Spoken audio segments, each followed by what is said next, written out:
اعوذ باللہ من الشیطان الرجیم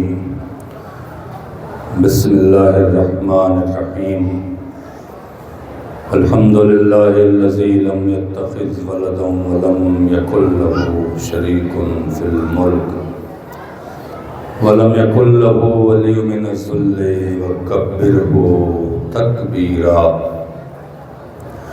والصلاة والسلام علی اشرف الانبیاء والمرسلین الذی ارسلہ بالحق بشیرا ونذیرا وداعیا الی اللہ بإذنہ وسراجا منیرا سیدنا و مولانا ہادینا مقتدانا ابوالقاسم محمد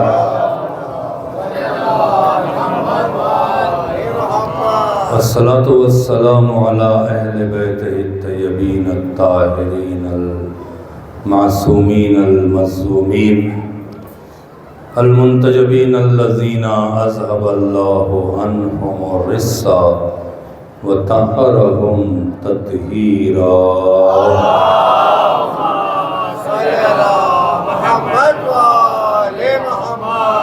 لعنۃ اللہ علی اعدائہم اجمعین اللہم لعن قتلۃ الحسین واولادہ واصحابہ اما بعد فقد قال سبحانہ تبارک وتعالی فی محکم کتابہ الکریم بسم اللہ الرحمن الرحیم یا ایہا الذین آمنوا اتقوا اللہ وکونوا مع الصادقین بلندتر صلوات پڑھیں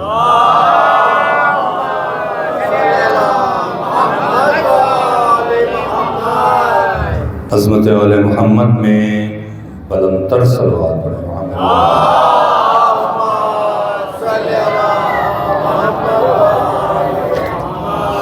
آقا امام زمان کے ظہور کی تعجیل کے لیے بلندتر صلوات پڑھیں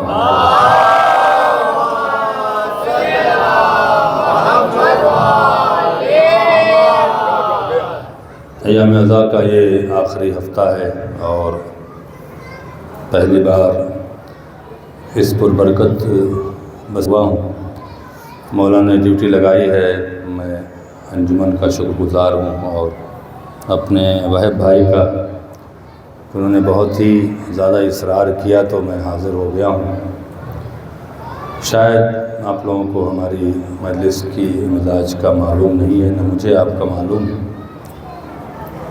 سب سے پہلی یہ دعا ہے کہ پروردگار جو بھی آج کی شب میں عزا ہوگی اور جو اس سے پہلے عزاداری ہوئی ہے اسے قبول فرمائے، اور آپ تمام حضرات جو جہاں بھی مومن کسی بھی انداز سے عزا کی خدمت کر رہا ہے مولا اسے اپنے مخلص عزاداروں میں شامل فرمائے، اور ہماری نسلوں میں اسی طرح سے عزا کو قائم اور دائم فرمائے، اور عظیم شب بیداری کو پروردگار قبول فرمائے۔ مولا کی رضا کے لیے اور اپنے اس عزا کی قبولیت کے لیے بلندتر صلوات پڑھیں۔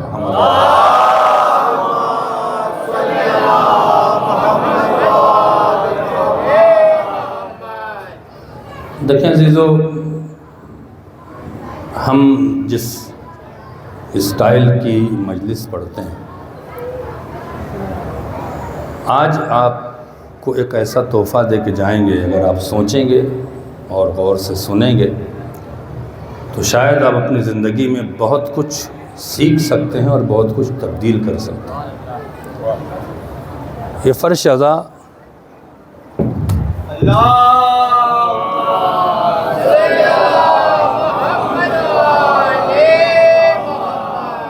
یہ فرش عزا مزہ لینے کی جگہ نہیں ہے، یہ انٹرٹین کی جگہ نہیں ہے، یہ سیکھنے اور سکھانے کی جگہ ہے۔ یہاں عشق حسین کو بڑھانے کی جگہ ہے۔ آپ میں عشق حسین پیدا ہونا چاہیے، آپ میں عشق اہل بیت آنا چاہیے، اگر کسی میں تکبر ہے تو اس کو ٹوٹنا چاہیے۔ حسین اپنے چاہنے والوں کو تبرک، تکبر نہیں سکھاتے، انکساری سکھاتے ہیں۔ جن حالات سے گزر رہے ہیں یہ قوم اور جن حالات سے گزر رہے ہیں ہم اور آپ، یہ بزرگان بیٹھے ہیں، بہت اچھا وقت دیکھا ہے، مجلس میں آئے ہیں، شب ہو رہی ہے، ان سے کچھ نہیں کہنا ہے، بیٹھے ہیں تو ہمارے لیے حوصلہ افزائی ہے۔ علماء بیٹھے ہیں، انہوں نے ہماری عزت افزائی کرنی ہے۔ مقصد ہے جو چیلنجنگ ہے وہ جوانوں کے لیے کہ آئندہ اس مذہب کو سمجھنے کے لیے، اس مذہب پہ باقی رہنے کے لیے کیا کرنا چاہیے۔ دوسری بات میں بہت ہی ادب سے کہہ رہا ہوں کہ علماء سے بغض رکھنا اور علماء کے بارے میں نگیٹو سوچنا چھوڑ دیں۔ امام کی غیبت کے بعد 1100 ساڑھے 1100 سال سے جو اب تک دین پہنچا ہے وہ امام نے نہیں، علماء نے پہنچایا ہے۔ یہ علماء کی محنتیں ہیں، علماء کی کاوشیں ہیں۔ وجہ یہ ہے کہ ہمیں بہت ہی لالی پاپ کی طرح مذہب مل گیا۔ ہم نے کبھی اپنے آباء و اجداد، اگر آپ سادات ہیں، دیکھیے سادات کی بات کرنے کی وجہ ہے، غیر سادات قابل احترام ہیں اور یہ طے ہے کہ اجر جو ہے وہ تقوی کی بیس پر ملے گا۔ لیکن اگر آپ سادات ہیں، جو بھی یہاں پہ بیٹھے ہیں سادات ہیں، ان سے میں کہتا ہوں کہ اگر آپ بگڑنے لگے نا تو اپنے آباء و اجداد کی قربانیاں دیکھ لیجئے گا۔ میں کیا کہہ رہا ہوں آپ سے، میں بہت بڑی بات کہہ گیا ہوں۔ اپنے آباء و اجداد کی قربانی دیکھ کر تو شرمندہ ہو جائیں کہ انہوں نے کس سچویشن میں مذہب کو یہاں پہنچایا ہے، کس سچویشن میں عزاداری کو یہاں پہنچایا ہے۔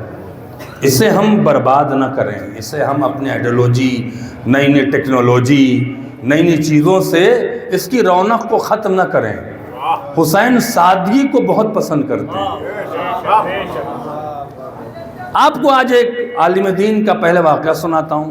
یہ میٹر میں نے کہاں سے کلیکٹ کیا ہے، جو میٹر آپ کو ملے گا وہ کتنا عظیم ہے، چونکہ بتانا ضروری، آپ کو سمجھ ہی نہیں آتی ہے، چونکہ آپ نے الفاظوں کے ملے لفاظیاں ہو رہی ہیں، ادھر ہو رہا ادھر ہو رہا، نہیں، جو میں پڑھ رہا ہوں میں اپنا ذمہ دار ہوں۔ جب میں قم میں پڑھ رہا تھا تو ہمارے استاد نے ایک عالم کا حوالہ دیا، تھکیں گے تو نہیں، توجہ سے سن لیجئے گا، بہت ہی عظیم باتیں ہیں اور بہت ہی اچھی باتیں ہوں گی۔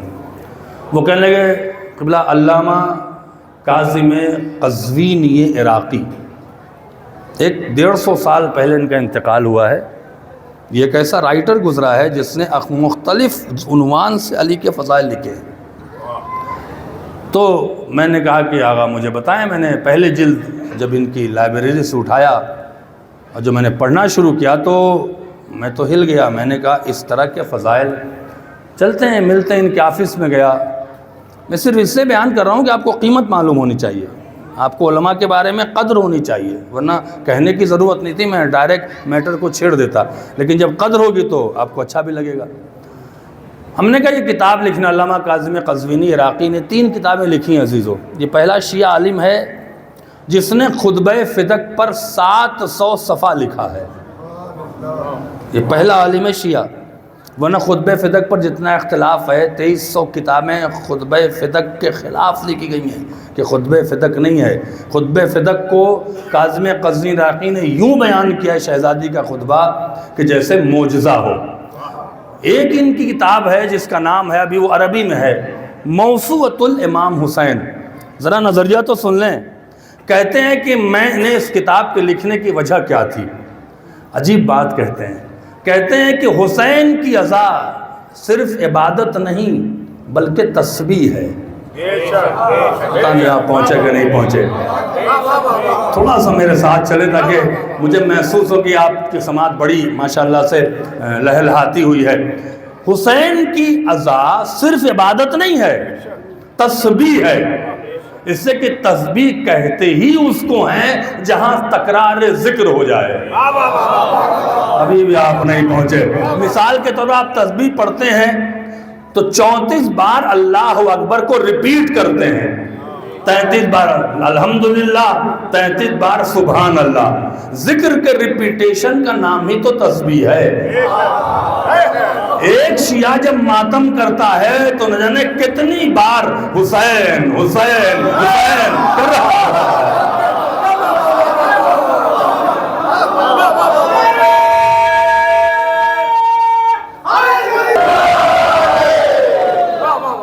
یہ حسین کا ذکر تسبیح ہے، ثابت ہوا نا؟ آپ 34 بار اللہ اکبر کہہ کے رک جاتے ہیں اور جب ماتم کرتے ہیں تو گنتے ہی نہیں ہیں۔ اتنی بار حسین حسین عباس عباس کہا ہے کہ نہیں کہا ہے؟ تسبیح کی دوسری چیز یہ ہے کہ جب، کیا بات ہے، جب آپ عبادت کرتے ہیں، نماز پڑھتے ہیں یا روزہ رکھتے ہیں تو دو چیز آپ کے ذہن میں ہوتی ہے۔ اگر روزہ نہیں رکھیں گے تو خدا ناراض ہوگا، رکھیں گے تو راضی ہوگا، نماز نہیں پڑھیں گے تو خدا ناراض ہوگا، پڑھیں گے تو راضی ہوگا۔ کہیں نہ کہیں خوف اور لالچ تو ہے نا؟ عبادت میں خوف اور لالچ ہے، تسبیح میں نہ خوف ہے نہ لالچ ہے۔ اس لیے کہ جب ایک جوان حسین حسین کر رہا ہوتا ہے اس کے دل میں نہیں ہوتا کہ حسین راضی ہو جائے، بلکہ یہ کہ حسین قبول کر لے۔ صلوات پڑھیں محمد و آل محمد۔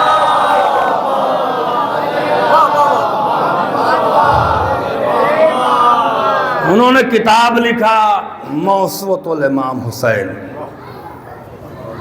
حسین کا ذکر تسبیح ہے۔ یاد رکھیں گے اس جملے کو، حسین کا ذکر تسبیح ہے۔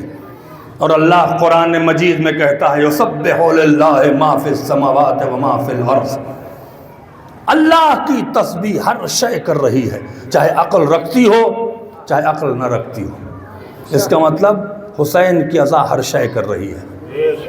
آسمان کیسے کر رہا ہے، سورج کیسے کر رہا ہے، چاند کیسے کر رہا ہے، پرندے درخت کیسے کر رہے ہیں، دریا کیسے کر رہا ہے، دریا میں کیسے کر رہی ہیں، جانور کیسے کر رہے ہیں، انسان کیسے کر رہے ہیں، جنات کیسے کر رہے ہیں، ملک کیسے کر رہے ہیں، اس نے ثابت کیا ہے۔ کتنا عظیم مٹر ہے۔ تیسری کتاب لکھی انہوں نے الامام علی بن ابی طالب، مولا کائنات کے عدد پر لکھا، 110 جلدوں میں لکھا۔ اس کی صرف میں نے ایک جلد پڑھا ہے، 2 جلد ابھی تک وہ چاپ ہوئی کہ نہیں اللہ بہتر جانتا ہے۔ میں 90s کی بات کروں جو میں قم میں تھا، آغا بھی تھے، تو اس 110 جلد جو پہلی جلد ہم نے پڑھا تو میں ان کے پاس پہنچا، اس کے بارے میں بتائیں، کاظم قزوینی کے بارے میں سنتے جائیں عزیزو، بہت لطف آئے گا آپ کو۔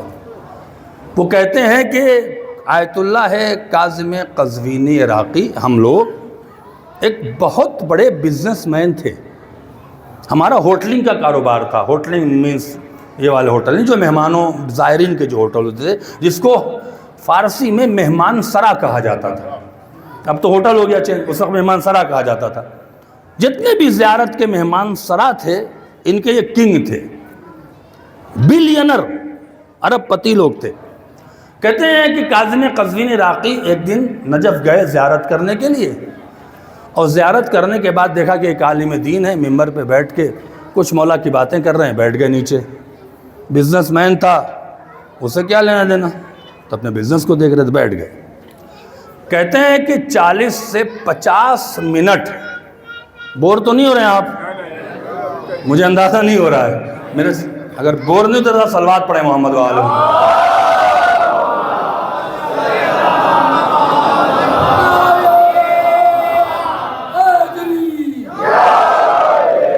توجہ فرمائے، 40 سے دیکھو کیا پیچھے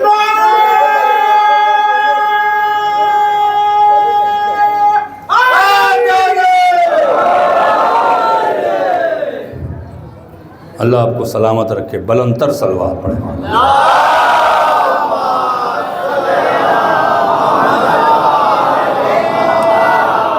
40 سے 50 منٹ انہوں نے ان عالم کا نام نہیں ہے کون، کوئی ہوں گے آیت اللہ بڑے، ان کا لیکچر سنا، ان کی تقریر سنی، ان کا درس سنا۔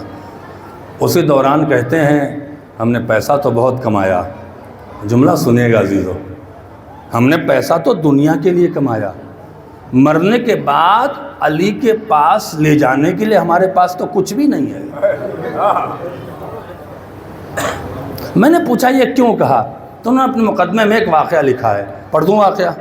بڑا عظیم واقعہ ہے۔ وہ کہتے ہیں کہ استاد بیان کرتے ہیں کہ پہلے امام سے لے کے، بہت مجھے اچھا لگا ہے آپ کے رسپونس پہ، لہذا میں اس بات کو بڑھا رہا ہوں تاکہ آپ لے جائیں، یہ تحفہ ہے آپ کے لیے۔ پہلے امام سے لے کے 11ویں امام تک تمام صحابہ کی تعداد 4500 ہے، 4500۔ کسی ایک صحابی نے کسی ایک امام سے دنیا نہیں مانگی کہ مولا مجھے پیسہ دے دے، مولا مجھے گھر دے دے، مولا مجھے کپڑا دے دے۔ 4500 صحابیوں میں سے کسی ایک نے مولا سے دنیا نہیں مانگی۔ کتنی بڑی بات ہے۔ اور ان 4500 صحابی میں سب سے عظیم صحابی جس کا نام ہے سلمان فارسی، وہ عصمت کی سرحد پہ کھڑا ہے، عصمت کی سرحد پر کھڑا ہے، اس نے بھی کبھی کچھ نہ مانگا۔ اور ان 4500 صحابی میں سب سے غریب صحابی ہے۔ سلمان فارسی کے پاس نہ مدینے میں گھر تھا، چبوترے پر سوتے تھے، 7 صحابی سوتے تھے، اس میں کیے تھے، نہ لباس تھا۔ لیکن سلمان فارسی کرتے کیا تھے؟ سقیفہ بننے کے بعد، ایسے ہمیں بھی کرنا چاہیے، سلمان فارسی نے ایک طریقہ نکالا۔ جب بھی سقیفائیوں کو دیکھتے تھے تو زور زور کہتے تھے قال رسول اللہ ذکر علی عبادہ۔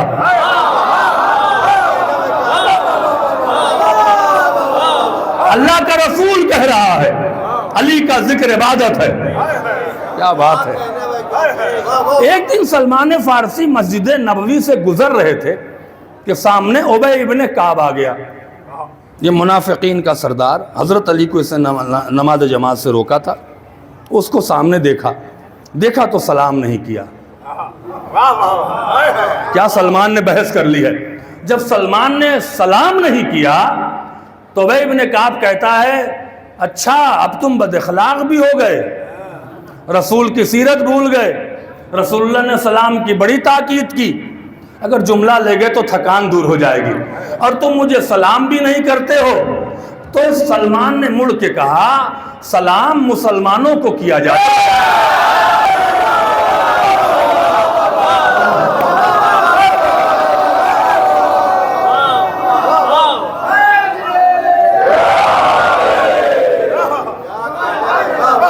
توجہ کریں جان محترم، بہت اہم موڑ پر لے آئے ہیں سلمان اس گفتگو کو۔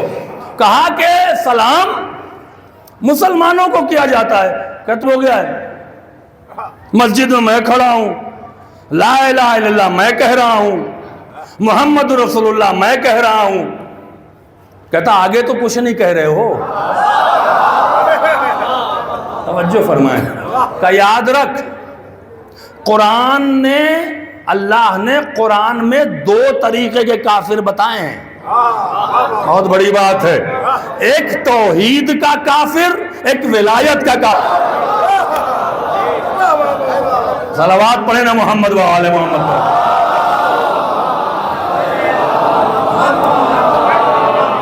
ایک بار اور صلوات و آل محمد۔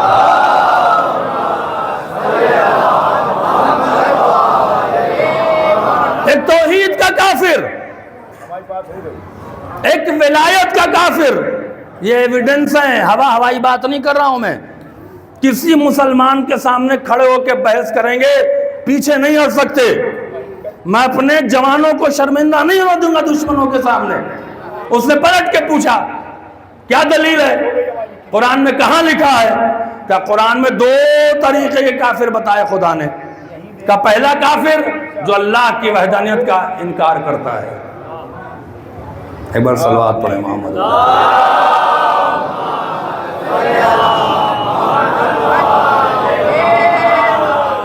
ایک بار اور صلوات پڑھیں محمد۔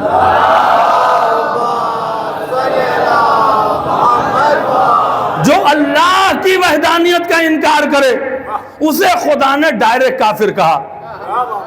کہ جب سمجھوتے کا معاملہ آیا کہ ہمارے خدا کو تم مان لو، تمہارے خدا کو ہم مان لیں۔ لوگ سمجھتے ہیں اتحاد ہر پوائنٹ پر ہو جائے گا، اتحاد ہر پوائنٹ پہ نہیں ہو سکتا ہے۔ میں کیا کہہ رہا ہوں آپ سے؟ تو کیا کہا تعالیٰ نے؟ قل یا ایھا الکافرون، اے رسول کہہ دو اے کافرو۔ جس نے توحید کا انکار کیا اسے اللہ نے ڈائریکٹ کافر کہا، لیکن ولایت کے کفر کرنے والے کو ڈائریکٹ کافر نہیں کہا۔ کیا کہا؟ کہ خدا سورہ میں ارشاد فرماتا ہے کیف یہدی اللہ قوما کفروا بعد ایمانہم۔ نہیں، اگر آپ سو جائیں گے تو بہت مشکل ہوگی۔ اللہ ان کی کیسے ہدایت کرے جو ایمان لانے کے بعد کافر ہوئے؟ ہائے ہائے، ایمان پہلے لائے، کافر بعد میں ہوئے۔ ابی نے پوچھا کہاں کافر ہوئے؟ کہا غدیر میں ایمان لائے، ثقیفہ میں کافر ہوئے۔ کہا کیسے معلوم؟ کہ رسول نے یہی تو کہا تھا یا علی بغض کا کفرا، علی تجھ سے بغض رکھنے والا کافر ہے، یہ ولایت والا کافر ہے۔ اور اے ابی، اللہ نے اپنے دشمن کو تو معاف کیا، لیکن علی سے بغض رکھنے والے ولایت کے کافر کو معاف نہ کیا۔ کہا کیسے؟ کیسی آیا ہے؟ کیف یہدی اللہ قوما کفروا بعد ایمانہم، اللہ اس قوم کی کیسے ہدایت کرے؟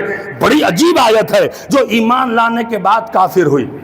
شہدو، یہ میں روایت نہیں پڑھ رہا ہوں، ان الرسول حق، کافر ہیں مگر گواہی دیتے ہیں کہ رسول حق ہے۔ اگر ایسے سنیں گے تو نہیں سناؤں گا، پوائنٹ کو محسوس کریں۔ رسول کو کہتے ہیں کہ حق ہے، وجاء البینات، اور یہ بھی کہتے ہیں کہ قرآن لے آیا ہے۔ رسول کو مانتے بھی ہیں، قرآن پر یقین بھی ہے، پھر بھی کافر ہیں۔ کیوں کافر ہیں؟ یا علی بغض کا کفرا، علی تجھ سے بغض رکھنے والا کافر ہے۔ کہ پھر کہ یہاں نہیں چھوڑا، اولئک علیہم اللعنۃ اللہ، ایسے کافروں پہ اللہ کی لعنت ہے، والملائکہ، ملائکہ کی لعنت ہے، والناس اجمعین، سارے انسانوں کی لعنت ہے۔ تو ابی ابن کعب نے کہا کیسی بات کر رہے ہو؟ سارے انسان تو لعنت کرتے ہی نہیں، تو اللہ کیسے کہہ رہا ہے کہ سارے انسانوں کی لعنت ہے؟ سلمان نے پلٹ کے کہا خدا کی نگاہ میں انسانی وہی ہے جو لعنت کر رہا ہے۔ صلوات پڑھیں محمد و آل محمد۔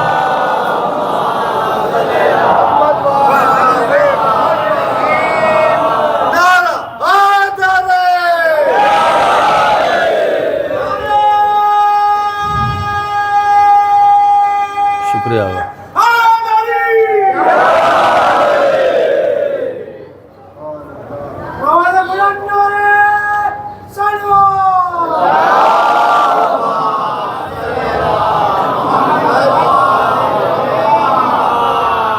لطف آ رہا ہے آپ حضرات کو؟ توجہ کریں، جب یہ بات کہی نا، ابی ابن کعب نے سلمان کے دکھتی رگ پہ ہاتھ رکھا، کہتا ہے بڑا علی علی کرتے ہو۔ کہاں بالکل کرتے ہیں، یہی کہہ دو گے تو جنت میں چلے جائیں گے۔ کیا بات ہے؟ کہا علی علی تو کرتے ہو، مکان تک تو مدینے میں ہے نہیں، غربت کا عالم ہے تمہارا۔ جیسے آج کچھ لوگ جب انانیت پہ آتے ہیں تو کیا کہتے ہیں، کیا ہمارے سامنے کھڑے ہو، تمہاری اوقات کیا ہے؟ شیعہ کی اوقات مت دیکھیے گا، یہاں غربت اور امیری پہ شیعہ تولے نہیں جاتے۔ سب سے بڑا صحابی سب سے غریب ہے۔ میں کیا کہہ رہا ہوں آپ سے؟ کہا نا تمہارے پاس گھر ہے، کپڑا دیکھو 2 سال سے پہنے ہوئے ہو، کپڑے تک کا تو پیسہ نہیں ہے، علی علی کر رہے ہو۔ سلمان نے کہا علی علی کرنے سے اور کپڑے سے اور مکان سے کیا لینا دینا؟ کیا عقیدہ ہے؟ کہا نہیں تمہارا علی تو بہت سخی ہے۔ کہا بالکل سخی ہے۔ تو کہا علی سے مکان مانگ لو، میں جہاں لا رہا ہوں اسے محسوس کیجئے گا، علی سے مکان مانگ لو، علی علی کرتے ہو، مانگتے ہو، علی سے مکان مان لو۔ کہا تو کیا سمجھتا ہے، اگر میں علی سے آج مکان مانگوں گا نا تو امید سے بڑا ملے گا، اگر میں آج علی سے لباس مانگوں نا تو ہو سکتا ہے جنت سے منگا دے۔ اب حیدر پور کے مومنین جملہ لے جائیے گا، سلمان کے جملے کو یاد رکھیے گا، کبھی ڈپریشن میں نہیں آ سکتے ہیں۔ یہ حوصلہ بڑھانے والے شیعوں کے لیے جملہ ہے کہ اگر علی سے میں مانگوں تو مکان مانگوں تو امید سے بڑا ملے گا، لباس مانگوں تو ہو سکتا ہے کہ جنت سے بھیج دے، تو مانگتے کیوں نہیں ہو؟ کہ میں علی سے ایسی چیز نہیں مانگوں گا جو مٹنے والی ہے۔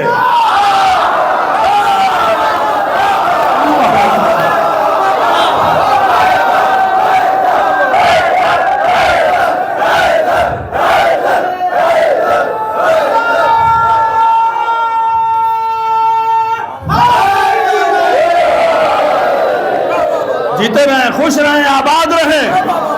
جملہ سنیے، میں علی سے ایسی چیز کا مطالبہ نہیں کروں گا جو مٹنے والی ہے، مکان مٹ جائے گا، لباس مٹ جائے گا، ہم علی سے ایسی چیز مانگیں گے جو باقی رہنے والی ہے۔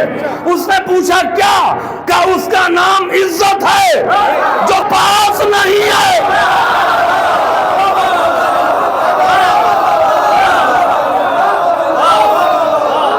بلندر صلوات پڑھیں محمد وآلہ۔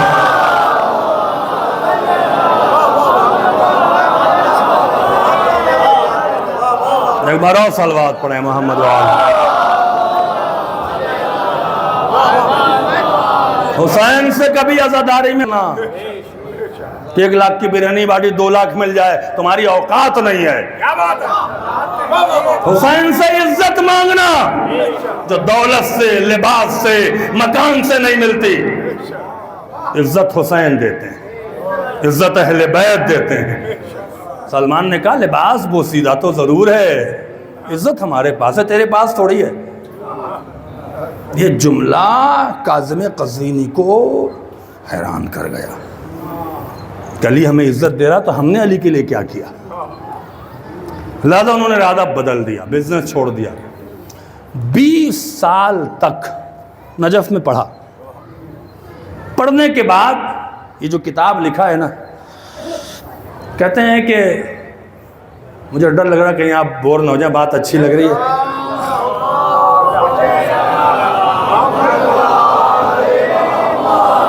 یہ ہمارا جو ہے بھائی ہے نا، یہ بامبے میں بہت چھوٹا تھا، تب سے اس کو جانتا ہوں۔ اس نے بہت اصرار کیا، میں 3-4 دن سے بخار میں تھا، آواز بھی بہت گرویدہ تھی، لیکن کہنے لگے مولانا آئیے آپ کو بڑا لطف آئے گا۔ میں نے چلو مومن کی خدمت کرتے ہیں، آ تو گیا ہوں، مجھے بہرحال حوصلہ آپ کا ملے گا، آپ کے چہرے پر مسکراہٹ رہے گی تو میں پڑھ جاؤں گا، لیکن میں چاہتا ہوں انفارمیشن آپ کو پوری مل جائے۔ جی ہاں، وہ چلیے ہو گیا جو نہ تھا۔ ایک بار صلوات پڑھیں محمد وآلہ۔ تو وہ کہتے ہیں کہ ایک دن میں لیٹے لیٹے یہ سوچنے لگا کہ علی نے ان منافقین کے سامنے کیوں کہا کہ مجھ سے سوال کرو۔ میں اگر ابھی آپ سے مجھ سے سوال کرو، میرے ذہن میں کیا ہوگا؟ جتنا میں جواب دوں گا میری عزت بڑھے گی۔ علی کو ان منافقین سے عزت لینے کی کیا ضرورت تھی کہ جس کے فضائل خدا اس وقت پڑھ رہا تھا کہ نہ زمین تھی، نہ زمان تھا، نہ مکان تھا، نہ زبان تھی۔ پھر علی نے کیوں کہا سوال کرو، اور دنیا نے سوال نہیں کیا؟ ایسا ہو نہیں سکتا ہے کہ علی نے سوالوں کے جواب نہ دیے ہوں، سوال جواب کا سیشن نہ کیا ہو۔ دیکھیں ذہن میں آتی ہے بات، کیوں؟ کیسے کہ علی جو تلوار چلاتے وقت نسلوں کو دیکھتا تھا، کیا وہ قیامت تک کے شیعوں کو نہیں دیکھ رہا ہوگا؟ تو میرے مولا کو یہ بھی پتا ہوگا کہ میرے شیعوں کو ستایا بہت جائے گا، چھیڑا بہت جائے گا، سوال بہت کیا جائے گا، تو لاؤ میں ان سوالوں کا جواب پہلے ہی دے جاؤں تاکہ شیعہ دشمن کے سامنے شرمندہ نہ ہوں۔ یہ فکر ان کو موٹیویٹ کر گئی کہ سوال جواب ہوا ضرور ہوگا، اور اس میٹر کی تلاش میں پوری دنیا میں ٹریول کیا، دنیا کی ہر لائبریری کو کھوجا، اور وہاں سے میٹر کلیکٹ کیا، چونکہ بنی امیہ نے ان میٹروں کو مٹا دیا تھا، اور 110 جلدوں میں کتاب لکھ گئے۔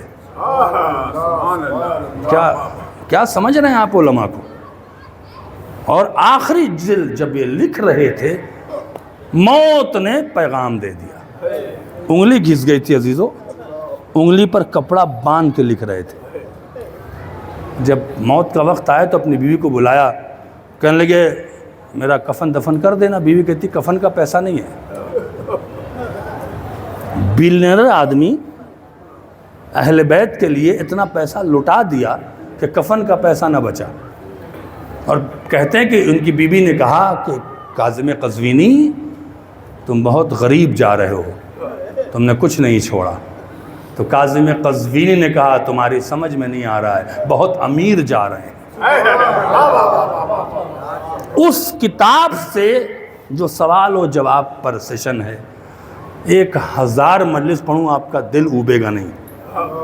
میں چیلنج نہیں کرتا ہوں، 1300 مجلس تو پڑھ چکا ہوں 13 سال میں۔ اب آپ سنیں اور آپ کو خود ہی اندازہ ہوگا، تھوڑی بہت لمبی نہیں پڑھ سکتا ہوں ورنہ بہت لطف آئے گا۔ سوال جواب کے لیے مولا نے اندازے سے میں کہہ رہا ہوں مولانا، تاکہ خیانت نہ ہو جائے روایت میں۔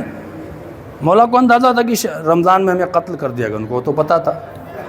لہٰذا میں سمجھتا ہوں کہ ربیع الاول سے یا ربیع الثانی سے انہوں نے اپنے کچھ صحابیوں کا انتخاب کیا، ساسا بن سہان، حجر بن عدی، کمیل بن زیاد، ہلال بن نافع بصری نقعی، سلمان فارسی، اور کہا کہ ہم سے سوال کرو، دنیا نے سوال تم سوال کرو۔ ان سب میں جو سب سے عظیم صحابی تھا مولا کا سوال کے معاملے میں، اس کا نام تھا کمیل ابن زیاد، جن کے نام پر دعائے کمیل ہے۔ یہ جو دعائے کمیل آپ پڑھتے ہیں نا، یہ دعائے کمیل نہیں ہے، یہ مولائے کائنات جب آخر دور کے شیعوں کے واقعات بیان کر رہے تھے کہ شیعہ کس طرح سے یتیم ہو جائیں گے، کس طرح سے حالات میں گرفتار ہو جائیں گے، تو کمیل نے کہا تھا کہ مولا اس وقت تو کوئی مدد والا نہیں ہوا تو کیا کریں گے؟ تو کہا کہ یہ ہماری طرف سے تعویذ ہے جو شیعوں کو دے دینا، جب بھی پڑھیں گے امن میں رہیں گے۔ تو جناب کمیل نے مولا سے کہا تھا کہ اگر میں آپ کے نام سے تعویذ کو پیش کروں گا تو بنی امیہ مٹا دیں گے، کیا میں اس کا نام چینج کر دوں؟ کیا تمہیں اجازت ہے؟ کہا اس کا نام رکھ دیا دعائے کمیل۔ وہ در حقیقت دعائے کمیل نہیں، تعویذ امیر المومنین ہے۔ صلوات پڑھیں محمد وعلیہ۔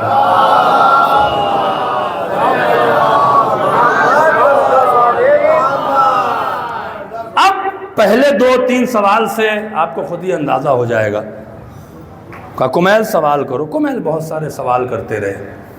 اب فضائل کے سوال پر جب آئے تو کہنے لگے مولا اللہ قرآن میں کہتا ہے کہ انسان گھاٹے میں ہے لیکن مومن کامیاب ہے، مولا آپ کی نگاہ میں مومن کون ہے؟ دیکھیں کہانی سنیں تو نہیں سناؤں گا، یہ کہانی نہیں ہے۔ مولا آپ کی نگاہ میں مومن کون ہے؟ کہ مومن اسے کہتے ہیں جس کے قلب میں ایمان ہو۔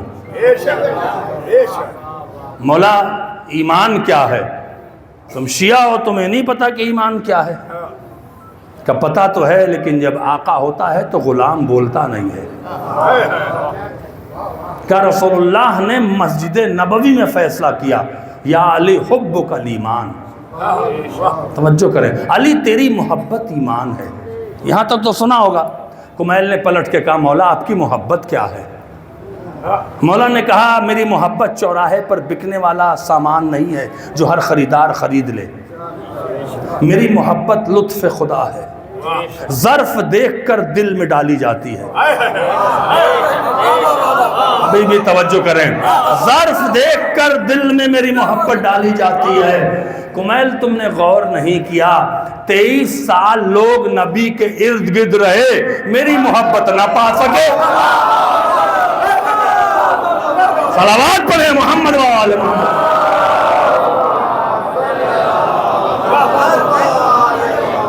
غیروں کو محبت نہیں ملتی، میری لطف خدا ہے، ظرف دیکھ کر دیتا ہے۔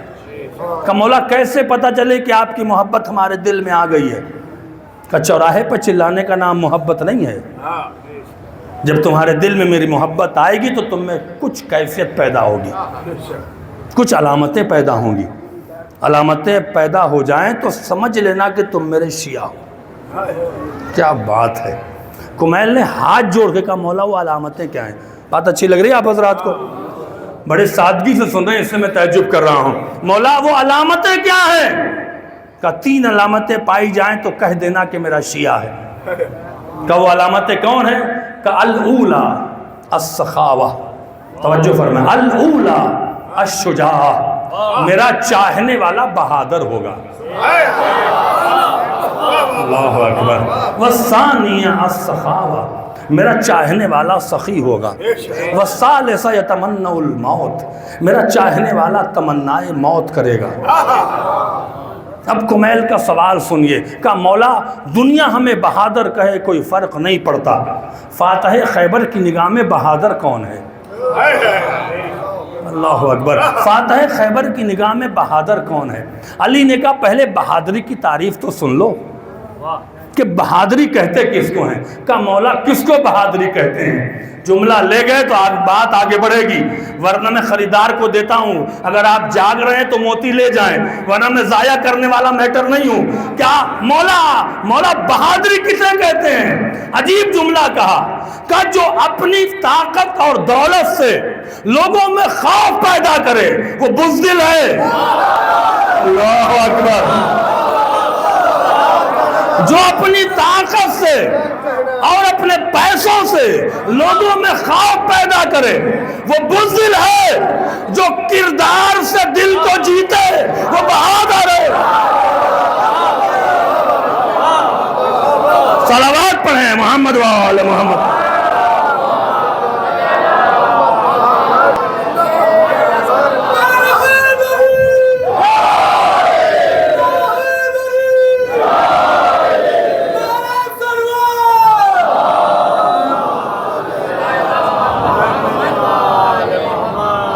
توجہ فرمائے دان محترم. جو اپنے کردار سے دلوں کو جیتے وہ بہادری ہے. مولا آپ کی نگاہ میں بہادر کون ہے؟ کہ میری نگاہ میں وہ مومن بہادر ہے جو کسی مومن سے انتقام نہ لے. کیا بات کہہ گئے مولا. انتقام نہ لے. ہم انتقام کو بدلہ سمجھتے ہیں. انتقام ایک چیپٹر ہے شریعت میں. انتقام اسے بھی کہتے ہیں کہ اپنے کو بڑا سمجھے دوسرے کو چھوٹا. ہم سے اچھا کوئی نوحہ پڑتا ہی نہیں ہے. اب دنیا میں اکیلے پیدا ہوئے ہیں کیا؟ یہ انتقام ہے. ہم سے اچھا کوئی نوحہ پڑتا ہی نہیں، ہم سے اچھا کوئی مرثیہ پڑتا ہی نہیں. کہاں سے بھائی پیدا ہوئے آپ اکیلے؟ یہ انتقام ہے. جس میں انتقام ہے وہ بزدل ہے. جو بزدل ہے وہ شیعہ نہیں ہے.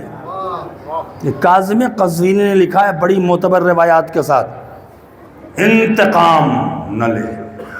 کہ مولا کہنا تو بہت آسان ہے، کرنا بہت مشکل ہے. کوئی نصیحت بتا دیجئے کہ جب انتقام کا شعلہ بھڑکنے لگے تو ہم آپ کی نصیحت کے آبشار سے ٹھنڈا کر لیں. تھک تو نہیں رہے؟ لگ تو نہیں رہا ہے. توجہ فرمائیں. اگر اب آبشار سے ٹھنڈا کر لیں. کہا کمیل بیٹھ جاؤ، راستے میں ایک شخص سے آ رہا ہے، مجھ سے سوال کرے گا، تمہیں جواب مل جائے گا انتقام کے اوپر. ایک بچہ داخل ہوتا ہے، جوان لڑکا. کاظم قزوینی لکھتے ہیں کہ علی کے دشمن کا بیٹا تھا، شام گیا تھا، علی کی مخالفت دیکھ کر گھبرا گیا. واپسی میں وہ اپنے گھر جا رہا تھا، راستے میں مسجد کوفہ پڑی، دیکھا علی مسجد میں ہے، ملنے آ گیا. حال چال لینے، چلو حال چال لیتے ہیں علی کا. آنے کے بعد کہتا ہے علی میں تو سمجھا تھا کہ آپ بہت پریشان ہوں گے، جس طرح سے معاویہ کے لوگوں نے آپ کے خلاف پروپیگنڈا شروع کیا ہے، آپ بہت پریشان ہوں گے، آپ تو بڑے مطمئن ہیں. کبھی پریشان کیوں ہوں؟ کہا مولا آپ جواب کیوں نہیں دیتے؟ اتنے اعتراضات، اتنے الزامات، اتنا پروپیگنڈا، جواب کوئی نہیں. علی نے کہا یہ اس لائق نہیں ہے کہ ان کو جواب دیں. اللہ اکبر. اب اس کی گفتگو سنیے. وہ کہتا ہے کہ بہت مخالفت ہے مولا. کہو تو کیا کریں؟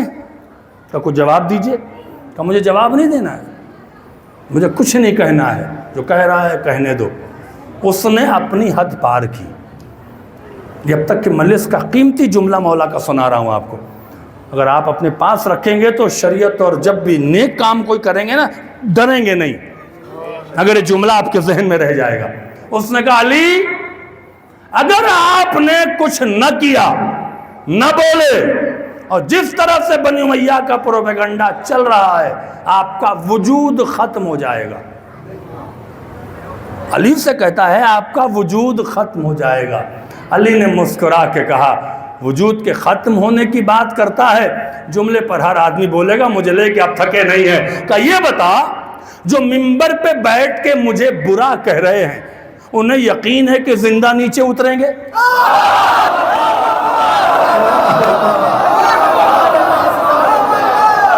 جی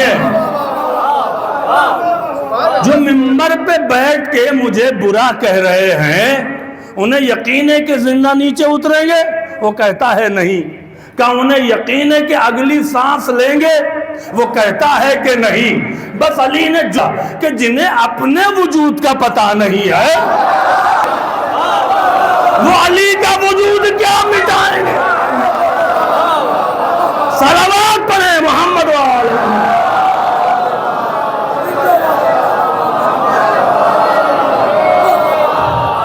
جی سلامت رہیں۔ پھر کہتا ہے آپ کی بات سچ ہے، کچھ تو کیجئے۔ علی کو جواب نہ دینا ہوتا کاٹ کے بگا دیتے۔ کہنے لگے شاہ بتا کیا کریں، تو ہی بتا دے۔ کہنے لگے دیکھیے آپ کے پاس لوگ نہیں ہیں، مخالفت کا عالم یہ ہے کہ بصرہ، کوفہ، مدینہ، مکہ، شام سب خلاف ہیں آپ کے۔ آپ کو کوفہ میں کوئی سلام کرنے والا نہیں ہے، لوگ نہیں ہیں، کوئی نہیں ہے آپ کے ساتھ، لیکن آپ کے ساتھ خدا کی طاقت ہے۔ اللہ اکبر، کیا کہہ رہا ہے؟ خدا کی طاقت ہے، کہاں بالکل ہے۔ تو اس خدا سے کہیے کہ جو لوگ ممبر پہ بیٹھ کے برا کہہ رہے ہیں، وہ زمین میں ممبر کے ساتھ چلے جائیں۔ علی کہتے ہیں اس سے کہنے کی کیا ضرورت ہے، اشارہ کروں تو چلے جائیں۔ اب جملہ لے جائیں مولا کا، یاد رکھو گے تو کبھی گھبراؤ گے نہیں مشکلوں میں۔ اب مولا کا جملہ بہت مورل سپورٹ کرے گا، مجلس کو بار بار سن لیجئے گا۔ کہنے لگے اگر اشارہ کروں تو چلے جائیں، تو پھر کرتے کیوں نہیں ہیں؟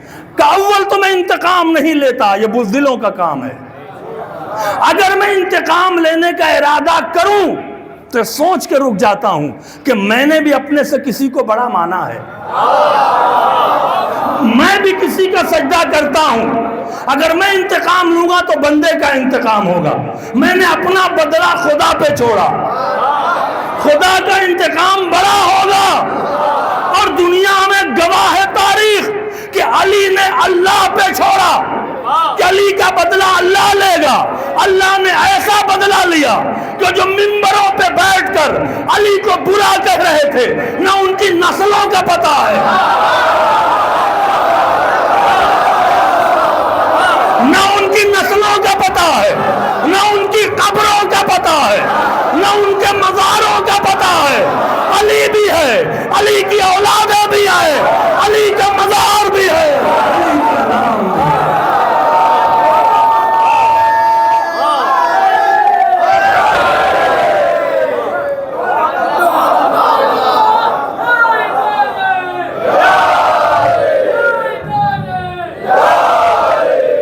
جیتے رہیں، خوش رہیں، بلندر صلوات پڑھیں۔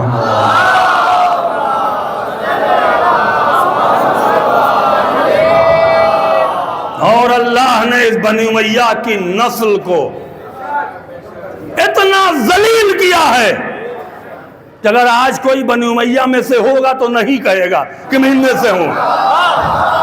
بھائی میں کیا کہہ رہا ہوں؟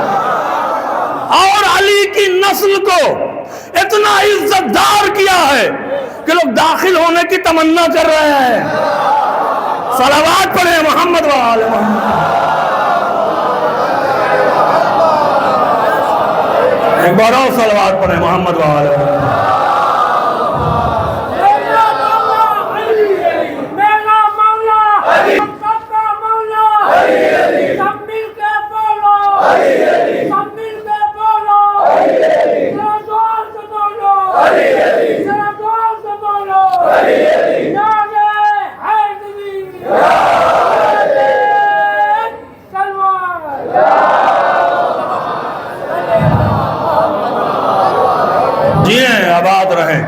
آگے بڑھاؤں بات کو؟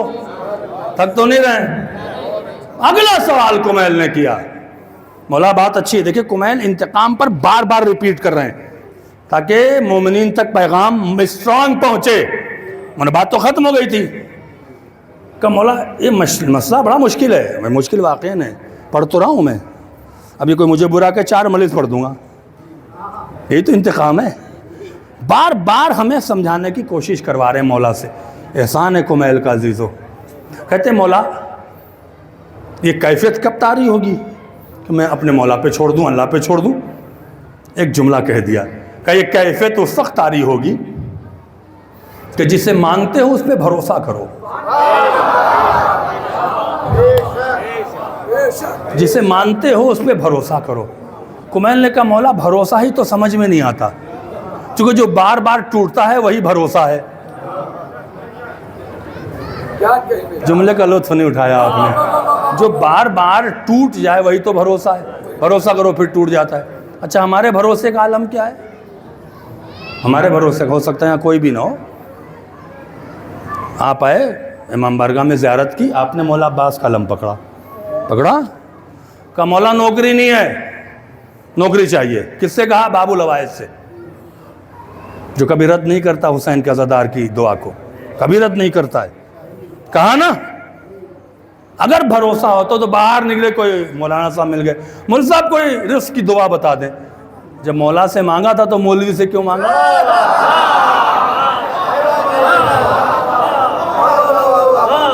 بھروسہ بڑی عجیب چیز ہے. اللہ اکبر. مولا کوئی آپ کے پاس واقعہ ہے کہ میرے بھروسے میں اضافہ ہو جائے؟ کا واقعہ ہے, سننا چاہتے ہو تو سن لو. کا کیا واقعہ ہے؟ یہ جنگ تبوک کا واقعہ جو ہے وہ لکھا ہے. کس جنگ کا ہے کنفرم نہیں. ایک جنگ کہا تھا مولا نے کہ ایک جنگ میں ہم جا رہے تھے. رسول سے ایک بوڑھے شخص نے کہا کہ یہ جنگ کیوں لڑ رہے ہیں آپ؟ رسول نے کہا میں چاہتا ہوں کہ بندوں میں خدا کا بھروسہ آ جائے. تو اس نے کہا یہ بھروسہ کیا ہوتا ہے؟ تو رسول نے کہا کھڑا ہو جا, میدان میں دکھے گا بھروسہ کیا ہے.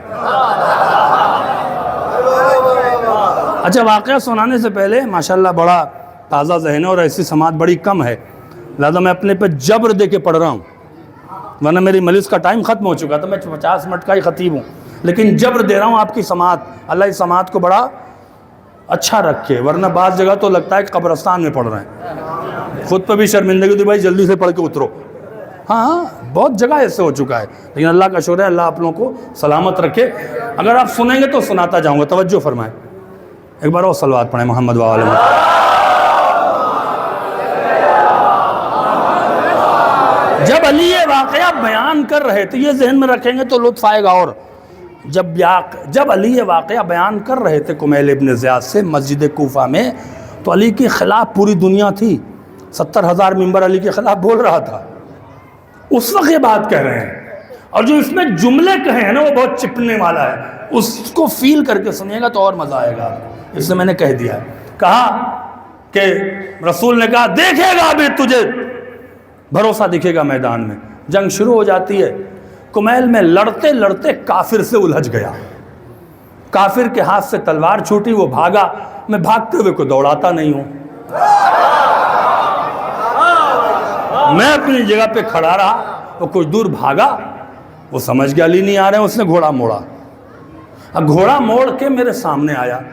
میدان تھا, میں نے تلوار اٹھایا کہ اسے مار دیں, تو زور سے کہتا علی میں آپ کو پہچانتا ہوں, آپ کسی نہتھے پر ہاتھ نہیں اٹھاتے. ہائے ہائے ہائے ہائے. کافر کہہ رہا ہے, شیعہ نہیں, آپ کسی نہتھے پر ہاتھ نہیں اٹھاتے. جیسے اس نے کہا تو میں نے تلوار کو روک لیا. واقعہ میں نہیں اٹھاتا. کمیل تم نے غور نہیں کیا, کافر ضرور تھا مگر مجھے پہچانتا تھا, مرنے سے بچ گیا. صلوات پڑھیں محمد و آل محمد. مجھے علی کو پہچانتا تھا تبھی تو بچ گیا. کہ پھر کیا ہوا مولا؟ کہ اس نے بڑا ہوشیار تھا, اس نے سوال کر لیا. کہ علی سنا ہے کہ آپ سخی بہت ہیں. کہاں سخی ہیں؟ تو بس مجھے اپنی تلوار دے دیجئے. علی کو 2 تلوار لے کے تو جاتے نہیں تھے.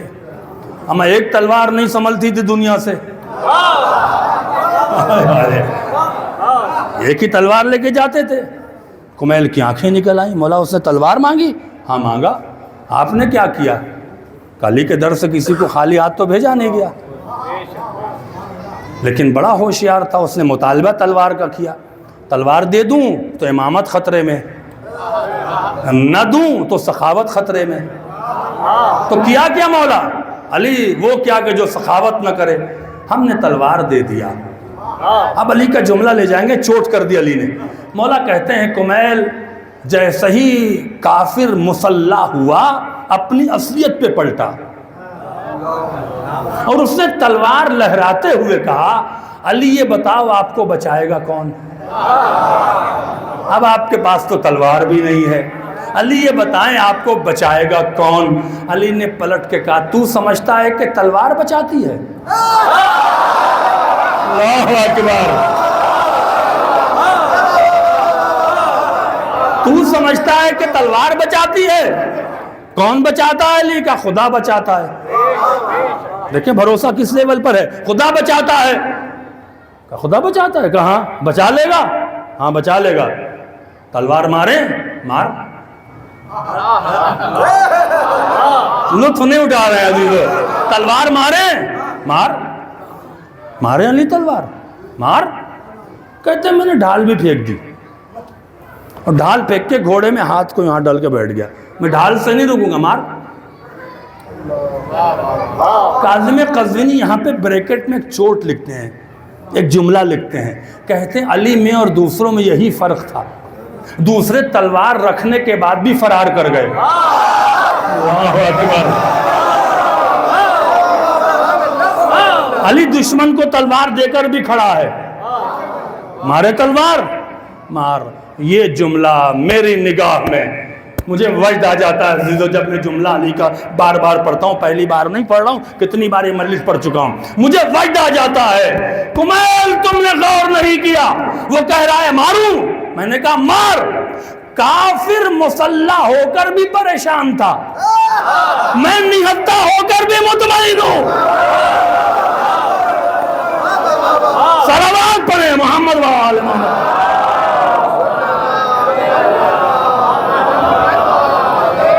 ایک بار اور صلوات پڑھیں محمد و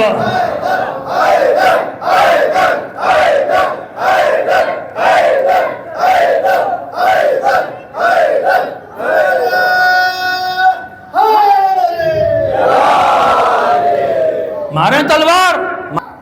میں نے ڈاڑا اب میرا زیادہ امتحان نہ لے، مار۔ جب میں نے اسے حوصلہ دیا کہ مار، تو اس نے تلوار اٹھا کے، جو ہاتھ اٹھا کے تلوار مارا، ہاتھ یہیں رک گیا۔ اس نے کہا علی ہاتھ کس نے روکا؟ کہا میرے خدا نے روکا۔ کہا مجھے ایسا ہی خدا تو چاہیے۔ کیا بات ہے، مجھے یہی خدا تو چاہیے۔ کمیل میں اسے لشکر اسلام میں مسلمان بنا کے لے آیا۔ علامہ اقبال کو یہ اتنا واقعہ پسند آیا کہ شعر کہہ گئے کہ کافر ہو تو تلوار پہ کرتا ہے بھروسہ، مومن ہو تو بے تیغ بھی لڑتا ہے۔ اب آخری جملہ سن لے خطابت کا، کہا کمیل تم نے سمجھا نہیں، میں گیا تھا کافر کو مارنے لیکن کفر کو مار آیا۔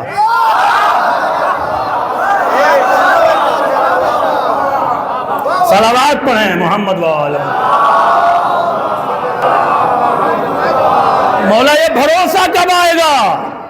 چھوڑ دیا ابھی اس سے بات، کہ جب معرفت ہوگی، کہ آپ کا بھروسہ کتنا ہے، کہ تو کیا جانے کہ میرا بھروسہ کیا ہے۔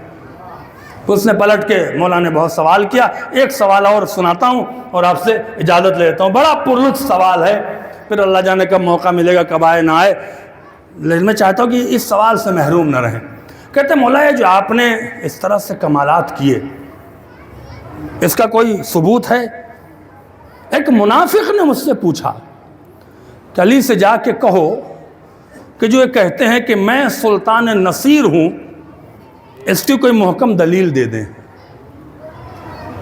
علی نے کہا دلیل تو قرآن کی ہر آیت ہے، لیکن سنو کہ میں نے کس سچویشن میں مدد کیا۔ توجہ فرمائیں، آخری بات کہہ رہا ہوں بس مصائب سے پہلے. کہنے لگے کہ جب رسول اللہ ہجرت کر کے واپس آ گئے، جب تک میرا باپ زندہ رہا ابو طالب، یہ معاویہ کے آباء و اجداد میرے محمد پر قابو نہ پا سکے، اور جب میرا باپ چلا گیا تو میری وجہ سے قابو نہ پا سکے، اور یہاں تک کہ مدینے آ گئے. مدینے آنے کو بہت کل گیا. ابو سفیان، ابو لہب، ابو جہل، جتنے دھرندر تھے اس قسم کے نام رکھنے والے، انہوں نے کہا کہ اگر رسول کو چھوڑا گیا نا مدینے میں، یہ پھر حکومت بنائیں گے، پھر دین پھیلائیں گے، تو کیا کیا جائے؟ کہنے لگے کہ کوئی جاسوس بھیجو، ان کے سارے سچویشن کو ٹریس کریں، ریکی کریں جس کو کہتے ہیں، اور حملہ کر کے مدینے پہ اڑا دیتے ہیں. کہ مر جائیں گے تو پکڑ جائیں گے، چونکہ مہاجر بھی گئے ہوئے ہیں، مکے والے پہچان لیں گے، تو عورت کو بھیج دو. بنی امیہ نے ہمیشہ اپنے ہار سے بچنے کے لیے عورت کا سہارا لیا ہے. واقعاً آپ تھک رہے ہیں ان جملوں پر. عورت آئی اور اس نے نقشہ سارا بنایا اور نکل گئی مدینے سے. رسول اللہ کو خبر ہوئی، بڑے اداس بیٹھے تھے. میں مدینے میں تھا نہیں، میں کہیں باہر گیا ہوا تھا. مولا فرما رہے ہیں. تو ایک صحابی آئے کہنے لگے اللہ کے رسول کیوں ناراض ہیں، کیا پریشان ہیں؟ کہنے لگے ابو سفیان کے کنیز ہے جو نقشہ بنا کے لے گئی ہے. اچھا میں جاؤں؟ جاؤ گے؟ جاؤ. یہ راستے سے جانا، پہاڑی پار کرنا، تھوڑی سی ایک باغ ہوگا کھجور کا، اونٹنی پہ بیٹھی ہوگی، 4 گھوڑے ہوں گے اس کے ساتھ مرد، اس سے خط لے کر آ جاؤ. یہ صاحب پہلی بار موقع ملا تو پہلی بار ہی حشر سنیے. یہ پہنچے، کہا کہ تمہارے پاس خط ہے؟ رسول کہتے ہیں خط لے آنا. وہ کہتے ہیں خط ہے؟ تو اس نے کہا تمہارے سر کی قسم کچھ نہیں ہے ہمارے پاس. یہ لوٹ آئے. رسول نے پوچھا وہ خط لے آئے؟ کہنے لگے یا رسول اللہ وہ تو قسم کھا رہی تھی. رسول غصے میں کہتے ہیں کہ تم میرے ساتھ اتنے دن سے ہو، تمہیں اتنا بھی نہیں یاد ہوا کہ کافرہ کی قسم کا اعتبار نہیں ہوتا؟ دوسرے صاحب گئے، تیسرے صاحب گئے، مدینے میں شور ہونے لگا، رسول اللہ پریشان ہیں، ان سے کچھ نہ ہوا. اتنے میں داخل ہوا. رسول پریشان ہے، میں تیزی سے مسجد میں آیا. اللہ کے رسول یہیں سے لطف اٹھائیے گا، بس 2-4 منٹ کی بات ہے، اس سے بہترین میں فضائل نہیں پڑھ سکتا ہوں. میں کوئی بہت بڑا علامہ نہیں، لیکن اس سے بہترین میں فضائل اگر آپ سوچیں گے اور محسوس کریں گے تو محسوس کرنے والوں کے لیے ہے. دوڑ کر آیا اور آنے کے بعد میں نے کہا یا رسول اللہ کیا بات ہے؟ کہا لے آ گئے؟ ہاں اللہ کے رسول. کہا ابو سفیان کی کنیز جو خط لے کے جا رہی ہے لے آؤ. نہ راستہ بتایا، نہ شکل بتایا، نہ صورت بتایا، نہ علی نے پوچھا. علی کہتے میں نے گھوڑے پر فوراً سوار ہوئے تو جو 3 لوگ جو گئے تھے انہوں نے کہا ہم بھی جائیں. رسول نے کہا جاؤ. یہ ٹو میں آئے تھے. یہ آپس میں کہتے ہیں یار رسول نے راستہ بھی نہیں بتایا، علی نے پوچھا بھی نہیں، راستے پر اسی پہ جا رہے ہیں جس پہ ہم گئے تھے. اور جب رسول کھجور کے باغ میں پہنچے اور اس کافرہ کے قریب پہنچے تو کہا خط نکال، خط نکال. یہ نہیں پوچھا تمہارے پاس خط ہے؟ خط نکال. اس نے کہا تمہارے سر کی قسم خط نہیں ہے، کہ خط دینے میں تاخیر کرے گی تو تیرا سر نہیں رہے گا. اب جملہ سن لیں عزیزو، یہی تو علی کی فضیلت تھی جس سے دنیا نے حسد کیا تھا کہ اگر خط نہ دیا تو تیرا سر بھی نہیں رہے گا، اور میں قبضے پر ہاتھ رکھ رہا ہوں، تلوار نکالنے سے پہلے خط دے دے. اس کنیز نے غور سے دیکھ کر کہا کہیں تم علی بن ابی طالب تو نہیں ہو؟ اللہ اکبر. کہیں تم علی بن ابی طالب تو نہیں ہو؟ علی نے کہا تو نے کیسے پہچانا؟ کہ لہجہ بالکل تیرے باپ جیسا ہے. کہا میں علی بن ابی طالب ہوں. وہ کہتی مجھے مرنا نہیں ہے. خط نکال کے دے دیا، مجھے مرنا نہیں ہے. علی خط لے کر واپس آئے. اس سے بہترین جملہ نہیں ہوگا. ان تینوں نے پوچھا اے علی یہ بتائیے ہر موقع پر آپ کی کامیابی اور ہماری ناکامی کی وجہ کیا ہے؟ کہ ہم ہمیشہ ناکام ہوئے، آپ ہمیشہ کامیاب ہوئے. علی نے پلٹ کے کہا تم نے کبھی محمد پر یقین نہ کیا، ہم نے کبھی شک نہ کیا.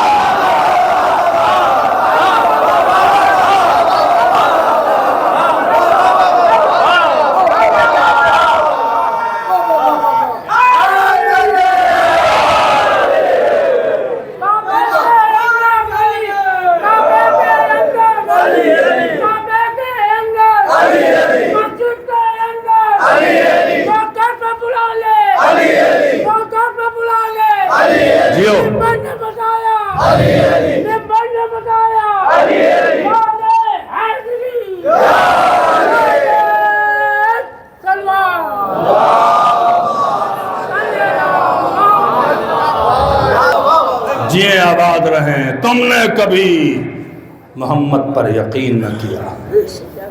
اللہ اکبر. ہم نے کبھی شک نہ کیا. یہی بغض تھا جو کربلا میں نکلا ہے. اس لیے ہمیشہ میں کہتا ہوں، کہتا رہوں گا، کربلا کی جنگ علی کی ولایت پر ہوئی ہے. علی کی ولایت پر. اسی لیے جب یزید نے جناب زینب کو دربار میں دیکھا نا، تو جانتے کیا کہتا ہے؟ کہتا ہے کہ بہت مشکل سے تمہیں دربار میں لے آئے، بہت پیسہ خرچہ کیا ہے میں نے، بہت انویسٹمنٹ کیا تمہیں یہاں تک لے آنے میں، اور آج تمہیں اس دربار میں دیکھ کر مجھے خوشی ہو رہی ہے. بیوی نے جانتے کیا کہا؟ کہاں تو ہی تو خوش ہوگا، یقیناً تو خوش ہوگا. کہا کیوں؟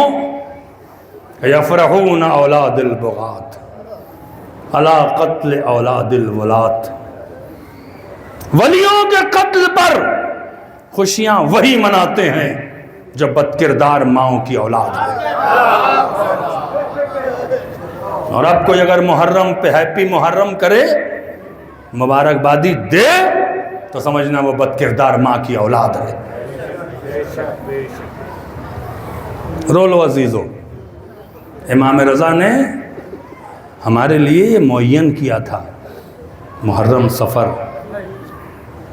تاکہ کم سے کم حسین پہ 2 مہینہ تو رو. جو یہ کہہ کے گیا کہ مجھے رولا رولا کے مارا گیا. رات بھر ماتم کریں گے، شب داری ہے، شب داری، تمام رات جگنا. یہ کیوں رکھا گیا؟ کہیں نہیں ہے، اردو زبان کے علاوہ کہیں عزاداری میں شب داری نہیں ہے. ہمارے بزرگوں نے کیوں رکھا؟ اس سے کہ جب تم جگو، نیند آئے اور نیند کو روکو تو ایک پین ہوتا ہے نا، ایک درد ہوتا ہے. اس درد سے یہ محسوس کرو کہ زینب کتنا جگی ہے. زینب سوئی بھی ہے کہ نہیں سوئی. انجمنیں آئی ہیں، بہت دور سے آئی ہیں.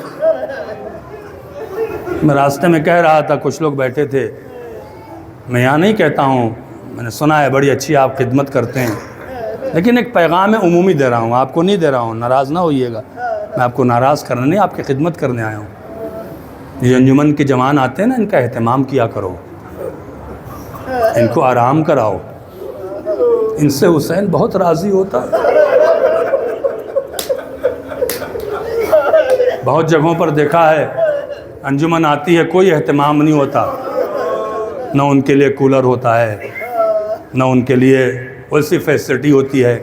عالموں کا تو آپ خیال کرتے ہیں، نوحہ خانوں کا تو خیال کرتے ہیں، ان انجمن کے ماتمیوں کا خیال کریں جسے حسین نے بار بار سلام بھیجا، جو رونق ہے عزا کی. میں جب کینیڈا میں 13 سال میں نے اشرا پڑھا ہے، بہت لوگوں کو کہتے ہوئے سنا ہے، یہ ایک ہمارا پرپوزل ہے، آپ اگلے سال سے اس کو ٹرائی کیجئے گا. کینیڈا مغل کے ملک میں جو پنجاب ہے نا، اکثر لوگوں نے کہا ہے کہ ہمارے پاس کچھ نہیں تھا، روزی روٹی کے لیے جب بھی کوئی کاروبار کرتے تھے تو پھنس جاتے تھے. تو کسی بزرگ نے کہا کہ وہ جو ماتمی آتے ہیں نا، جب تھک کے باہر نکلیں تو انہیں دودھ پلا دو. یہ رواج ہے وہاں آج بھی. اور اکثر سے ہم نے سنا ہے کہ حسین نے نسلاً بعد نسل امیر کر دیا. آپ انہیں چھوٹا نہ سمجھیں. میرے جوانوں، جو انجمن نے یہاں پر اس انجمن نے اس پروگرام کو رکھا ہے، سجانے میں، انتظام کرنے، بڑی تکلیف ہوئی ہوگی. جھنجھلانا نہیں، غصہ مت ہونا. وہ دیکھ رہا ہے، چونکہ فرش بچھانے والے میزبان نہیں ہیں، میزبان حسین کی ماں. آپ یہ نہ سوچیں کہ آپ نے کام کیا، کسی نے آپ کی تعریف نہ کی. نہ کبھی اس چکر میں نہ رہنا. آپ نے کام حسین کے لیے کیا ہے. آپ کو سنا ہے واقعہ، ہو سکتا ہے اگر آپ، یہ ایک امکان ہے عزیزو، آپ یہاں پر محرم میں یا یہاں کی عزاداری میں ماشاءاللہ ہم نے سنا ہے بڑا اتحاد ہے، کہیں پر کوئی اختلاف نہیں ہے، ایک سسٹم سے آپ ماتم کرتے ہیں۔ آج آخری اتوار ہے، اس میں رکھا گیا، ساری انجمن متفق ہیں، خدا اس کو آباد رکھے۔ یہ نعمت ہے آج کے فساد شدہ دور میں، کرتے ہیں نا آپ کو پتہ آپ کو کیا مل سکتا ہے؟ 80 سال نماز پڑھائی ہے مہدی مازندرانی نے کربلا میں۔ وہ کہتے ہیں کہ امام حسین جب خوش ہوتے ہیں نا تو زری سے نکل کے زیارت کراتے ہیں۔ ہو سکتا ہے کہ آپ اتنی محنت کر رہے ہیں، مثال کے طور بہت سے ایسا شخص ہے، شوگر بھی ہے، بلڈ پریشر بھی ہے، لیکن ذمہ داری ہے، وہ کانپور جا رہا ہے، آ رہا ہے، پیسہ اپنا لگا رہا ہے، پیسہ بھی نہیں ہے بچوں کا کہ بھئی بچے کی فیس سے کاٹ لیا، ادھر سے کاٹ لیا ہے، عزت بچا کے کام کر رہا ہے، اور کسی نے اس کی تعریف نہیں کی۔ خدا کے واسطے نہ سوچنا، ہو سکتا حسین 2-4 مہینے میں کربلا بلائے اور کہیں تجھے حسین چاہیے تو دیکھ لے، مجھے دیکھ لے۔ ایسا ہوا ہے۔ مہدی مازندرانی اس واقعے کو بیان کرتے ہیں، جو نوحہ خان ہے، شب بیداری میں نوحہ پڑھیں گے، میں ان سے ایک گزارش کرتا ہوں، نوحے کی سٹائل چینج نہ ہو۔ یوٹیوب پر بہت سے نوحے پڑھے ہیں، میں کچھ نہیں کہتا ہوں، بس اتنا کہتا ہوں اس نوحے کو سنو جس سے رونا آئے۔ نوحہ عزیز و ایونٹ نہیں ہے، نوحہ مزہ لینے کی جگہ نہیں ہے، نوحہ حسین کے درد بانٹنے کی جگہ ہے۔ جو حسین کو درد ہوا ہے نا، علی اکبر کے جنازہ اٹھانے کا درد، علی اصغر کے سپرد خاک کرنے کا درد، ابوالفضل عباس کو بھائی کہلوانے کا، اس درد کو بانٹو۔ نوحہ خانوں تمہاری بڑی عزت ہے حسین کی نگاہ میں، زندہ رکھے گا حسین۔ میر انیس کو کیسے زندہ رکھا؟ ہر بستی میں 50 سال 100 سال سے میر انیس کے مدرسے پڑھے جا رہے ہیں، ایک بستی میں نہیں، مشرق مغرب اتر پردیش بہار بنگال سب جگہ پڑھے جا رہے ہیں۔ کیوں زندہ رکھا؟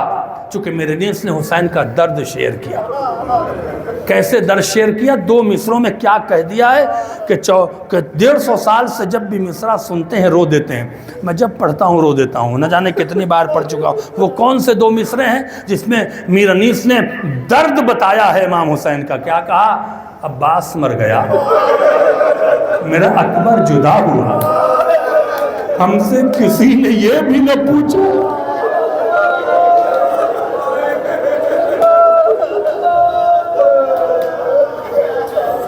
بی بی سکینہ کے درد کو کیسے بتایا کہ جب باپ رخصت ہو کے گھر سے نکل گیا، بیٹیاں ہوں گی تو محسوس کرو گے، باپ کو بہت دور تک بیٹی دیکھتی ہے، جاتے میں روتی ہے۔ اس درد کو کیسے برداشت کیا؟ اس درد کو سکینہ کے کیسے بتایا؟ کیا کہا؟ جب باپ نکل گئے نا تو کیا کہتی ہیں؟ بابا نیند آئے گی جب آپ کی بو پاؤں گی، بابا میں رات کو مقتل میں چلی گئی۔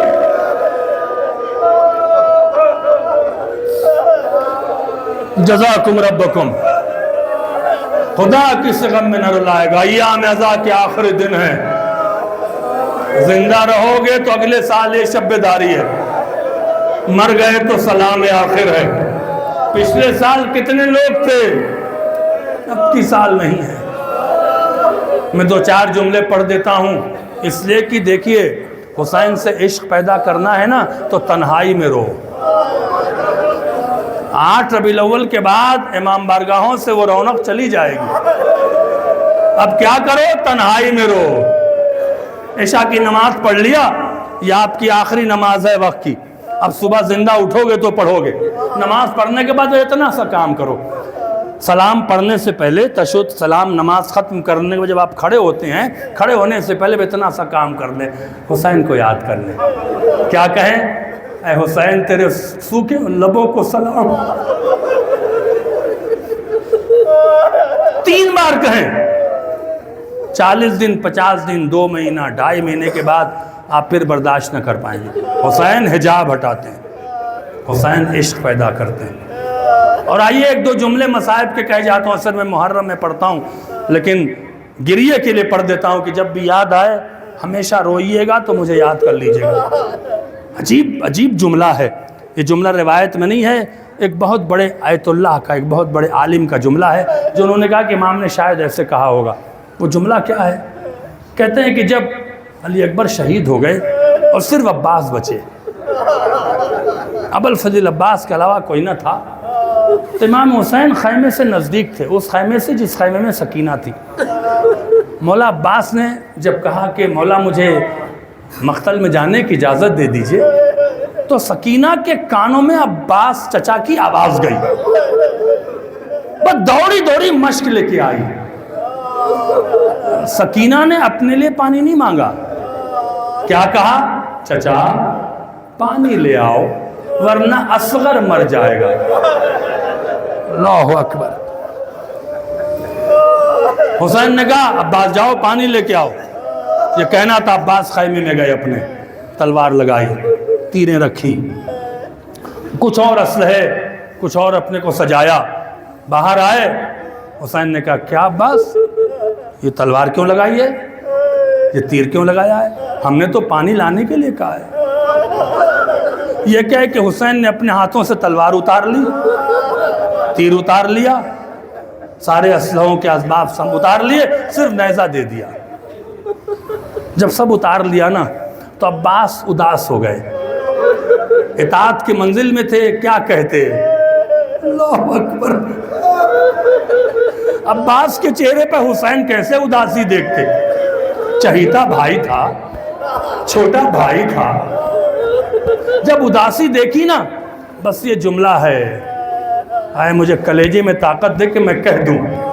یہ بڑا عجیب جملہ ہے۔ ایک بار کہا کہ عباس اداس مت ہو، معلوم ہے کہ میں تجھے کیوں روک رہا ہوں ان کو مارنے کے لیے، مجھے معلوم ہے کہ اگر تو جائے گا تو انہیں بہت مارے گا، اس فوج کو بہت مارے گا، معلوم ہے کہ میں تجھے آج کیوں روک رہا ہوں ان کو مارنے کے لیے۔ مولا نے کہا، عباس نے کہا کیوں؟ کہ عباس جتنا آج تو انہیں مارے گا نا یہ کل اتنا ہی زینب سے بدلہ لیں گے۔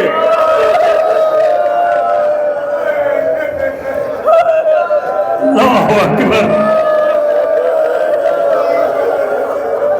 جزاکم ربکم، خدا کس غم میں نہ رلائے گا سوائے غم امام حسین کے۔ شب بیداریوں کی مجلس میں، اتنے گریے کی مجلس میں ایک روایت پڑھ دیتا ہوں، امام زمانہ کو پرسہ دینا ہے، انہی کے لیے ہم بیٹھے، ان سے زیادہ کسی کو پرسہ نہیں دیا جائے گا۔ وہ روایت جو امام زمانہ چاہتے ہیں کہ پڑھا جائے، وہ ظلم جو ہوا ہے اس سے چاہتے ہیں امام کے بیان کیا جائے، وہ کون سی روایت ہے؟ بہت سخت جملے عزیزوں، دو چار جملے پڑھ لیں انشاءاللہ بہت مصاب ہوں گے۔ شمر کو جب مختار کے دربار میں گرفتار کر کے لایا گیا تو مختار نے کہا شمر تو نے بہت ظلم کیا ہے۔ کہتا ہاں میں نے ظلم کیا ہے۔ کہتا میں نے حسین کو پیاسا مارا۔ مختار نے کہا جب تو حسین کو مار رہا تھا تو حسین کیا کہہ رہے تھے؟ کہ حسین کے لبوں پہ ایک ہی آواز تھی، الاتش الاتش۔ مختار پھوٹ پھوٹ کے رونے لگے۔ مختار نے اپنے کو سنبھالا، کہا شمر حسین کو قتل کرنے پر تو نہیں پچھتایا؟ کہتا نہیں میں پچھتایا نہیں۔ کہا کبھی تو پچھتایا ہوگا؟ کہتا نہیں حسین کے قتل پہ نہیں پچھتایا، لیکن ہاں ایک ظلم پہ بہت پچھتایا۔ آپ سوچیں جس پہ شمر پچھتایا ہو اس پہ شیعوں کا کیا حال ہوگا۔ رو لو عزیز و زہرا کو پرسہ دے لو، آہستہ آہستہ 3-4 راتیں رہ گئی ہیں۔ اللہ اکبر۔ میں کن لفظوں سے بیان کروں اس مطائب کو، مجھ سے پڑھا نہیں جاتا لیکن میں بیان کر رہا ہوں، بی بی قبول کر لینا۔ شمر کہتا ایک ایسی مصیبت اپنے ایک ایسا ظلم ہے جس میں میں خود پچھتایا بعد میں۔ کہا وہ کون سا ظلم ہے؟ کہا جب میں نے حسین کو قتل کر دیا تو عمر سعد نے کہا خیمے پہ حملہ کر۔ مختار جب میں خیمے کی طرف بڑھا نا تو میرے ذہن میں ایک بات یاد آئی کہ اس خیمے میں حسین کی ایک بیٹی ہے۔ خیمے میں حسین کی ایک 4 سال کی بچی ہے جسے حسین سکینہ کہہ کے بلاتے تھے، جسے حسین بہت زیادہ چاہتے تھے۔ وہ کہتا ہے کہ مجھ بچی کی تلاش میں خیموں کی رسیاں کاٹنے لگا، ادھر سے ادھر خیموں میں جانے لگا۔ کہتا جب ایک خیمے میں پہنچا تو میں نے کیا دیکھا کہ ایک 4 سال کی بچی جو بیٹھی ہوئی ہے۔ میں رک گیا۔ اولاد والو جن کے پاس بیٹیاں ہیں، خدا ان کی بیٹیوں کو سلامت رکھے۔ جو حسین کی بچی پہ کربلا میں گزری ہے وہ کسی پہ شاید نہ گزرے گی۔ وہ کہتا ہے کہ میں رک گیا۔ میں نے کہا تم یہاں کیا کر رہی ہو؟ شمر کہتا ہے مختار وہ بڑی معصومیت سے کہتی ہے میں اپنے بابا کا انتظار کر رہی ہوں۔ کہتا ہے اسے معلوم ہے کہ میں نے باپ کو قتل کر دیا ہے، پھر بھی اتنے انتظار میں بیٹھی ہے۔ کہا شمر نے کہا، مختار نے کہا پھر کیا ہوا؟ کہتا ہے میں سمجھ گیا حسین کی وہی بیٹی ہے جسے حسین سکینہ کہتے تھے، جسے حسین سینے پر سلاتے تھے۔ بس میں نے چاہا کہ اس پہ کوئی ظلم کیا جائے، یہ سننا تھا۔ کہ پھر کیا ہوا؟ کہ میں نے جب غور سے دیکھا تو اس کے کانوں کے در پہ میری نگاہ گئی۔ اللہ اکبر۔ میں آگے بڑھا کہ اس کے دروں کو نکال لیں، بچی کھڑی ہو گئی، بچی پیچھے ہٹنے لگی۔ میں آگے بڑھتا گیا، جب پیچھے جانے کا راستہ نہ بچا نا تو اس نے ننھے ننھے ہاتھوں کو جوڑ کے کہا اے شمر مجھ سے مانگ لے، میں سخی کی بیٹی ہوں۔ شمر کہتا ہے جب بچی نے یہ کہا تو میں رک گیا، میں نے تازیانے کو زمین پہ مارا، کہا مجھے بندے دو، مجھے دیر ہو رہی ہے۔ بس آخری جملے عزیزو یہ کہنا تھا۔ مختار نے کہا پھر کیا ہوا؟ کہ اپنے ننھے ننھے ہاتھ کانوں تک لے جاتی تھی، نیچے لے آتی تھی، کانوں تک لے جاتی تھی، نیچے لے آتی تھی۔ کہ پھر کیا ہوا؟ کہ بہت دیر ہو گئی تو میں نے پھر تازیانے کو زمین پہ مارا اور کہا مجھے بندے دے، مجھے دیر ہو رہی ہے۔ یہ کہہ کے شمر چپ ہو جاتا ہے۔ مختار نے کہا بتا آگے بچی نے کیا کہا؟ کہا مختار جملہ نہ سن، بچی کا جملہ نہ سن، مر جائے گا۔ کہا بتا کیا کہا؟ کہا جب میں نے تازیانے کو زمین پہ مارا، کہا مجھے بندے دے، مجھے دیر ہو رہی ہے، تو بچی نے ہاتھ جوڑ کے کہا اے شمر مجھے بندے اتارنے نہیں آتے، مجھے بندے اتارنے نہیں آتے۔ یہ کہنا تھا، شمر آگے بڑھا، ارے دور کو کانوں سے کھینچ لیا۔ بچی نے فرات کا رخ کیا، اے چچا، ارے شمر نے بڑا ظلم۔